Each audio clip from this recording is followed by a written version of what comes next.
السلام علیکم ورحمۃ اللہ وبرکاتہ۔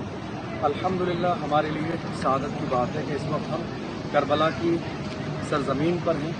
ہمارا یہ پورا جو قافلہ ہے الحمدللہ صبح ناشتے کے بعد تمام لوگوں نے غسل کیا ہے، اچھا لباس پہنا ہے، خوشبو لگائی ہے اور پوری تیاری اور اہتمام کے ساتھ حضرت امام علی مقام امام حسین رضی اللہ تعالی عنہ کی بارگاہ میں حاضری دینے کے لیے جا رہے ہیں۔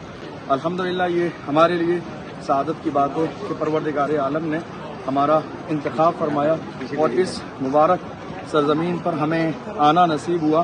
ہمارے اس موقع پر بہت سارے دوست، احباب، رشتہ دار، عزیز و اقارب سب نے دعاؤں کے لیے گزارش کی تھی، تو ہم انشاءاللہ جو ہے بارگاہ میں جسٹ پہنچ رہے ہیں، دروازہ سامنے ہے، پہنچ کر انشاءاللہ سب کا سلام پیش کریں گے اور تمام لوگوں کے لیے دعائیں کریں گے اور یہ خاص طور پر دعا کریں گے کہ پروردگار عالم تمام ایمان والوں کو اس مقدس بارگاہ کی حاضری نصیب فرمائے، اور جنہوں نے دعاؤں کے لیے گزارش کی ہے انہیں بھی اللہ تعالیٰ اس مبارک سرزمین کی حاضری نصیب فرمائے۔